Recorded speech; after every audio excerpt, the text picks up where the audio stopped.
नमस्कार मु रवींद्र आपण को के न्यूज ओडिशा को स्वागत जनाऊँ दर्शक बंधु दीपावली अमावास्या केबे 20 तारिख ना 21 तारिख यह नहीं द्वंद्व देखा देछि तेबे यही द्वंद्व को दूर करवा एवं कौन पाई यही द्वंद्व से संपर्क में जानिबा आम सहित जोड़ी होती राधारमण पंजिकार जे गणक श्रीजुक्त संजय कुमार शतपथी आपण को के न्यूज ओडिशा को स्वागत जनइबी कौन कहबे ये जो द्वंद्वटा देखा देछि कहीं जय जगन्नाथ द्वंद्व किसी व्यक्ति विशेष द्वंद्व सृष्टि करूँ बोली करूँगी किंतु एठारे द्वंद्व किसी ना कि कौन होना कि पंचांगकार अच्छा जो मैंने कि 21 तारिख में दीपावली देती आउ कि पंचांग 20 तारिख अच्छी तो आमर पंचांग तो प्रति वर्ष समीक्षा हुए आमर पूरी श्रीमंदिर में से प्रशासक था नीति प्रशासक था पूजा पंडा निजोग था मुक्तिमंडपर पंडित सभा था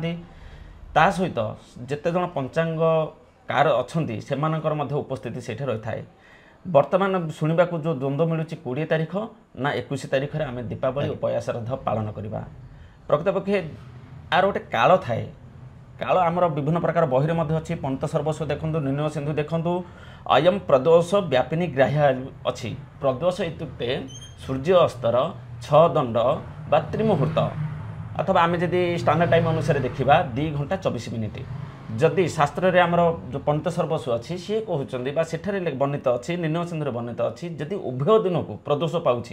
चतुर्दशी युक्त अमावास्या प्रदोष मिलूँ अमावास्या को अमावास्या युक्त प्रतिपदार जदि प्रदोष मिलूँ ताहले परविधा ग्राह्या अमावास्या जो दिन से दिन आम करवा यही वर्ष कौन है चतुर्दशी दिन 3टा पर्यंत अच्छी 24 दंड एकलिता दिन 3टा 23 तापर अमावास्या लग जाऊँगी माने सूर्य अस्त पर आमको पूरा प्रदोष ही प्रदोष मिल जाऊँगी किंतु परदिन कौन हो सूर्य अस्त को जस्ट आमर गोटे 14 मिनिट अंतर माने रोचे तिथि शास्त्र कहूँ जे दंडेक रजनी जोगे दर्शस्यात अपराह्नि तदा विहाय पूर्वे दिहु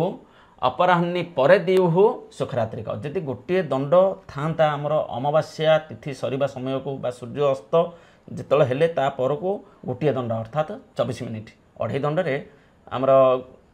जो अच्छी अढ़े दंडे गोटे घंटा अच्छी 24 मिनिट आमर आसूची सूर्य अस्त को जदि 24 मिनिट रही था निश्चित रूप से आम 21 तारिख ही करें जेहेतु गोटे दंड व्याप्त ना से पूर्व दिन में कौन है प्रदोष आमर व्याप्त अच्छी दिन 3टा 23 रु आमर सूर्य माने चतुर्दशी सरी अमावास्या युक्त हो जापर आमको प्रदोष ही प्रदोष मिलूँ यही प्रदोष पुणी भी अच्छी जदि 2 दिन को प्रदोष रही था चतुर्दशी दिन जदि प्रदोष को अमावास्या पूर्णता पाई था सेपटे अमावास्या युक्त प्रतिपदार प्रदोष पाई था ताहले आम परदिन को ही ग्रहण करते किंतु एठारे कौन है पूर्व दिन को प्रदोष आमको पर्याप्त परिमाण मिलूँ संपूर्ण प्रदोष काल ही प्रदोष काल रही परदिन को कौन है गोटे दंड भी रोना आम हिसाब कले प्राय जो 14 मिनट अच्छी 35 लिता सब रोचे सूर्य अस्त को 35 लितार आम कौन से कि प्रकार कार्य कर अमावास्यार कौन से कार्य करना 21 तारिख 21 तारिख में 35 लितार आम कौन कर उल्का ग्रहण इस कौन जिनस आम करें कि पूर्व दिन में कौन है प्रदोष काल को जेहेतु व्याप्त अच्छी से पूर्व दिन ही करवा 20 तारिख 21 तारिख किछि समय पर अच्छी जोटा कि आम गोटे 14 मिनट रोचे 35 लिता रोचे से दिन को सकाल पर्यंत ना ना ना सी अमावास्या जो आमर सूर्य अस्त पर रोचे 21 तारिख सब 14 मिनट रोचे 35 लिता दंड लितार आम करवा 60 घटी गोटे दिन हिसाब से नवा ताहले सब 35 लिता रोचे सूर्य अस्त को जदि से 35 लिताटा आमर प्राय गोटे दंड हो जाता ताहले आम से दिन को करते किंतु से गोटे दंड को जाऊना दंडैक रजनी जोगे बोली शास्त्र अच्छी निर्णय सिंधु देखु पंडित सर्वस्व देखु से पूरा स्पष्टता वर्णित अच्छी पंडित सर्वस्व एठार लिखा जाइछि जेबे परवर्ती दिन प्रदोष काल को अमावास्या एक दंड मात्र थाए अमावास्या सूर्य अस्त पर को एक दंड जदि रोचे ताहले आम करते 21 तारिख 21 तारिख जेहेतु एक दंड रोनी प्राय 35 लिता मैंने अध दंड रोचे अध दंड आम कौन कार्य करना किंतु पूर्व दिन को संपूर्ण पूर्व आम कहचे विचार करचे जे यही पर्वटा यही कार्यक्रमटा यही कार्यटा प्रदोष को निश्चित रूप से आम करवा जेहेतु पूर्व दिन प्रदोष दिन समयटा पूरा आमको मिल जाऊँ सूर्य अस्त समय को चतुर्दशी दिन 24 ଦଣ୍ଡ ଏକଲିତା ଅର୍ଥାତ୍ 3 ଘଣ୍ଟା ଦିନ 3ଟା 23ରେ ଚତୁର୍ଦଶୀ ସରିଯାଉଛି ତାପରେ ଅମାବାସ୍ୟା ଆରମ୍ଭ ହେଉଛି ଏ ସନ୍ଧ୍ୟାକାଳିକ ପର୍ବ 20 ତାରିଖ କଥା ଯୋଉ ଆମେ 20 ତାରିଖ ପୂର୍ବଦିନ ଯେଉଁଟା ଆମେ 20 ତାରିଖ କଥା କହୁଛି 21 ତାରିଖରେ ପ୍ରଦୋଷକୁ ମୂଳରୁ ପାଉନାହିଁ ଗୋଟେ 14 ମିନିଟ ଅର୍ଥାତ୍ 35 ଲିତା ହିଁ ପାଉଛି ସେପଟେ ଆମର ପର୍ଯ୍ୟାପ୍ତ ପରିମାଣର ପ୍ରଦୋଷ କାଳ ରହୁଛି ତ ଆମେ ଦୀପଦାନ ପୟା ଶ୍ରାଦ୍ଧ ତାକୁ ମଧ୍ୟ ସମୟ ଦରକାର ଅଛି ଯଦି ଏକଦଣ୍ଡ ହୋଇଥାନ୍ତା ଆମେ 21 ତାରିଖରେ କରିଥାନ୍ତେ କିନ୍ତୁ କେତେକ ମାନେ ଖଳ ପ୍ରକୃତିର ଲୋକମାନଙ୍କୁ ଏଠି ଦ୍ୱିଧାରେ ପକାଇ ଦେଉଛନ୍ତି ସାଧାରଣ ଲୋକ ଏ ଜିନିଷ ବୁଝିବା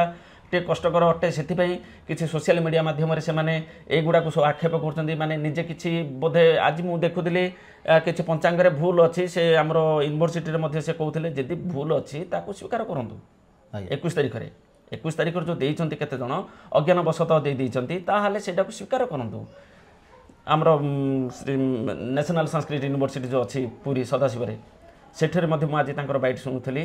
ତ ଏଇଟା 20 ତାରିଖରେ ହିଁ ହେବ ଯେଉଁଟାକି ବର୍ତ୍ତମାନ ଆଜି ମୁକ୍ତିମଣ୍ଡପ ପଣ୍ଡିତ ସଭା ମନ୍ଦିର ପ୍ରଶାସକ ମଧ୍ୟ ଘୋଷଣା କରିଛନ୍ତି ପୂଜା ପଣ୍ଡା ନିଯୋଗ ମଧ୍ୟ ଘୋଷଣା କରିଛନ୍ତି ଯେ 20 ତାରିଖରେ ହିଁ ଦୀପାବଳି ପୟା ଶ୍ରାଦ୍ଧ ସମ୍ପୂର୍ଣ୍ଣ ରୂପେ ବ୍ୟାପ୍ତ ପ୍ରଦୋଷ ଯୋଗୁଁ 20 ତାରିଖରେ ହିଁ ହେବ ଆଚ୍ଛା ଟିକେ ଆମେ ସଂଶୟ ଦୂର କରିବା 20 ତାରିଖରେ କେଉଁ ସମୟରୁ ଅମାବାସ୍ୟା ଲାଗିବ ଆପଣ ତ କହିଲେ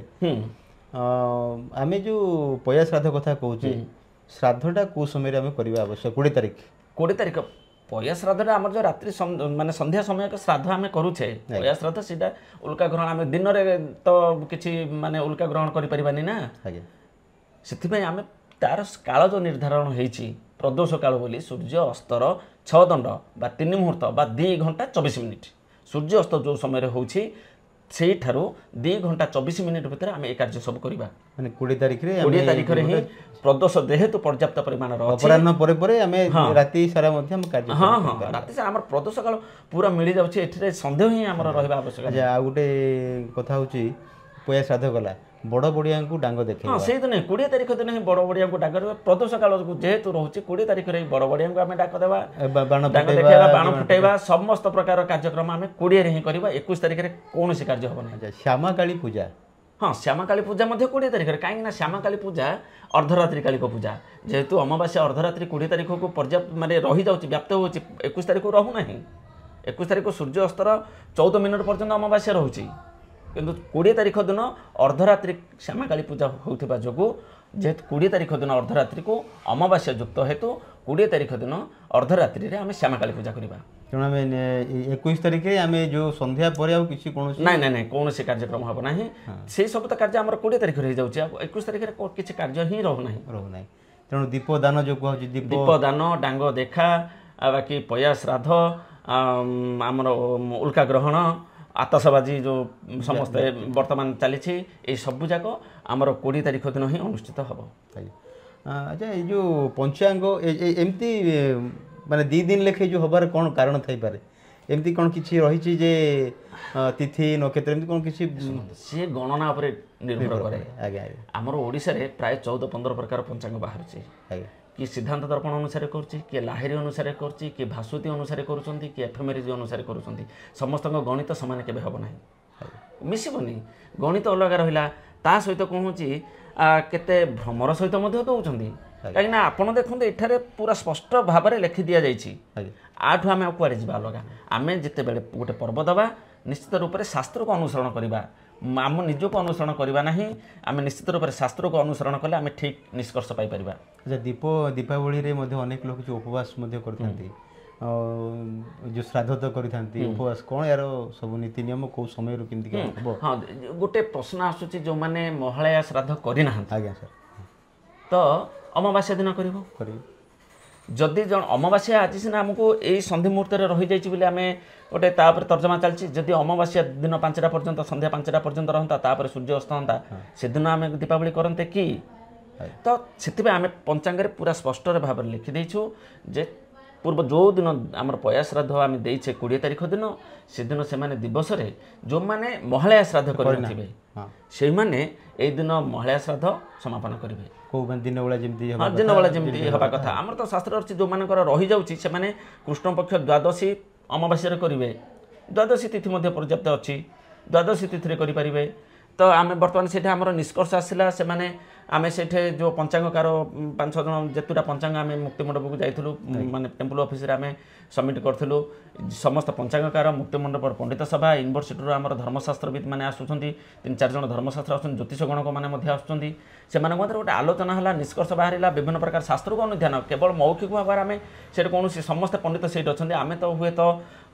किछि बयस रे आमे कम हबु सेमाने हमठु गुरुजन अटंती सेमानकर किछि निष्कर्ष को मध्ये आमे ग्रहण करिवु आ प्रमाण सहित निश्चित रूप से ग्रहण करिवु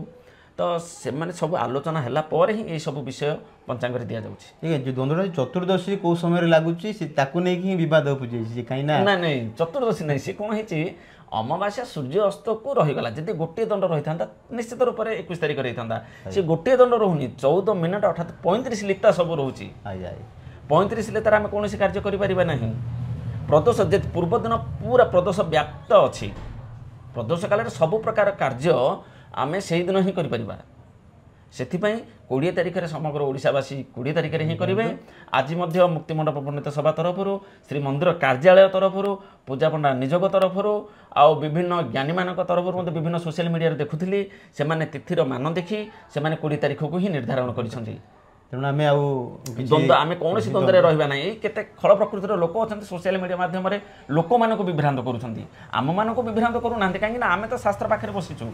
किंतु जो मैंने जानी ना जो मैंने दूर दूरांतर आसवे से माने किसी द्वंद्व भितर रखी दौरान निश्चित रूप आप शुणुले प्रतिक्रिया जेहेतु कौन द्वंद्व ना जमती